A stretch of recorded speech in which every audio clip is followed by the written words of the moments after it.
Welcome inside the CHEK Vancouver studios. It is time for Steele and Vance. Hello, my friend. It's November. It's November. And you know what? It's daylight saving. No S on the end of that. Just a heads up. You fall back. So at least it's a good one. So you get an extra hour of sleep and do that on Sunday. So dark. It gets so dark. We're going to brighten your day, though. And you know what? Our viewing party people, who we love it when you send your viewing party pictures in, you send them to us. And we now have a email address here, viewingparty@chekmedia.ca. Send a picture of you watching right now. But somebody today who sent in viewing party photos from last week is going to win a prize. What are they going to win, Linda? A big prize. Check this out. If you've ever been to Victoria, this is a beautiful hotel. Jody secured a lovely gift package here.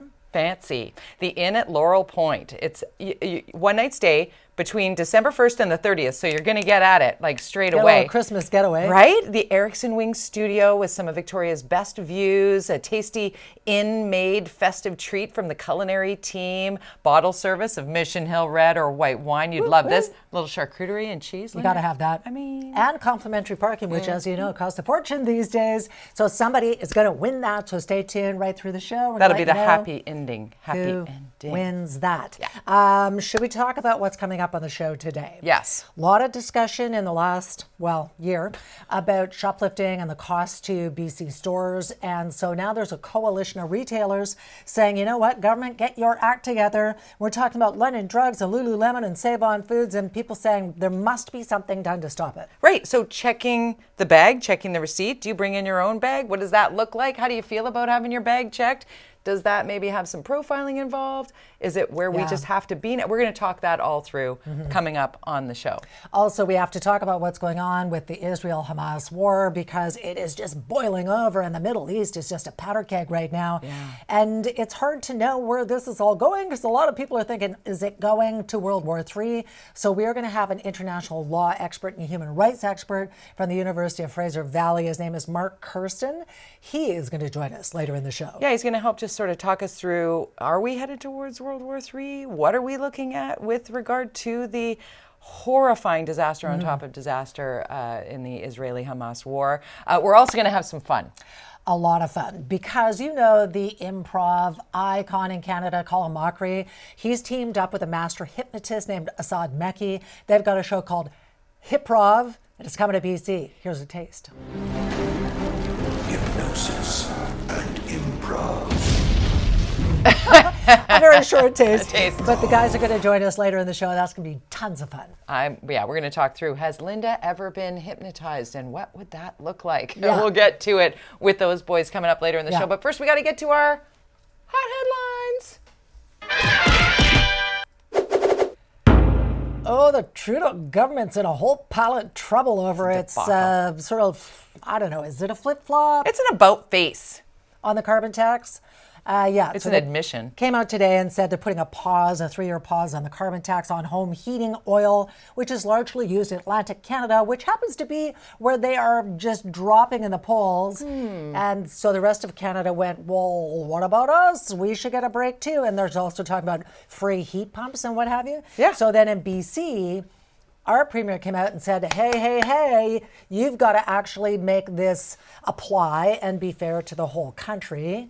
And then the Liberals, well, they're not Liberals anymore, the United BC United. Yeah, they got involved and said, we're also saying that if we were elected, we would just get rid of the carbon tax and also pause the tax on fuel. And this is an admission on emissions. Yes, I've been giving it some thought. I mean, the federal government has to look at this and say the affordability crunch is real. For it to only be in this one teeny tiny area that, by the way, they're really dipping in the polls.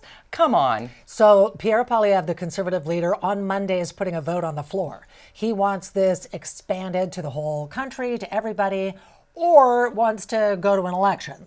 And the NDP are now saying federally, we will support the Conservatives. So it'll be very juicy. The Trudeau Liberals, they got a big problem on their hands. And to be clear, looking for something to address the climate emergency is necessary. This clearly is not having the impact that the intention was by the federal government. And that's why I think the flip-flop or the admission on the failure to manage emissions. Yeah. You know, it does seem like it wasn't well thought out. But here's something that was well thought out, and we're talking about all of the issues in the anti-Semitism, especially being flared up by the situation in Israel with the war with Hamas. So in BC, starting very soon, grade 10s are going to have mandatory Holocaust education. This made my head rather explode because I thought, are we not already doing this? And then really, It wasn't mandatory. Right. Though. But we have to make it mandatory to learn that history where tens of millions of people died in a genocide. I mean, come on. And there's polls that say 30% or 33% of Canadians think the Holocaust didn't happen or wasn't quite as bad.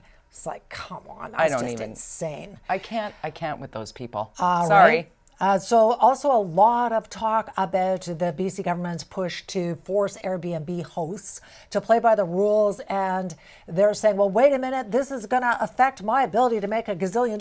I'm ready for this. Of course it is going to affect your ability to make $1 billion or $1 million. Oh, I'm going to have to sell my 6 properties that I use as hotel rooms. I mean, come on. We have a housing crisis. People need places to live. And then the argument that we need more hotel rooms.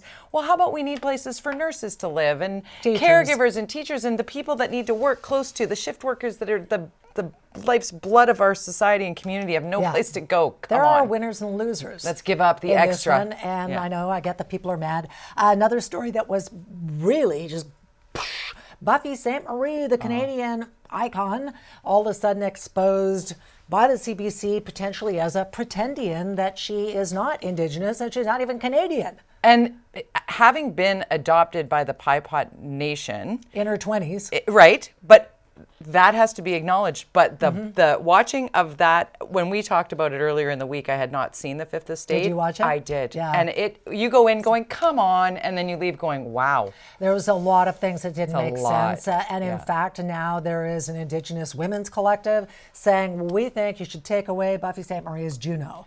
And so this has ripples because there's a lot of people who have taken advantage of an Indigenous ancestry that wasn't legit. We need to listen to First Nations peoples about this.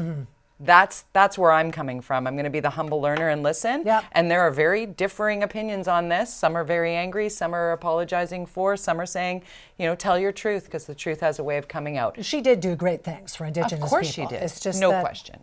But based on a heritage of what? So if it's true, bring it to the surface. We got to talk about Matthew Perry real quick. I love Friends. So proud of this man for so many things that he has done comedically. He's a Canadian. He's brilliant.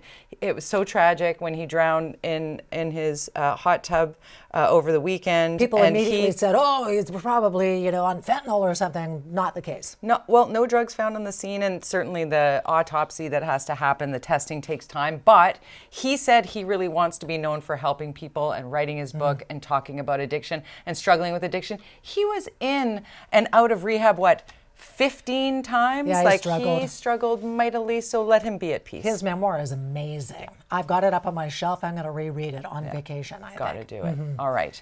So coming up in the show?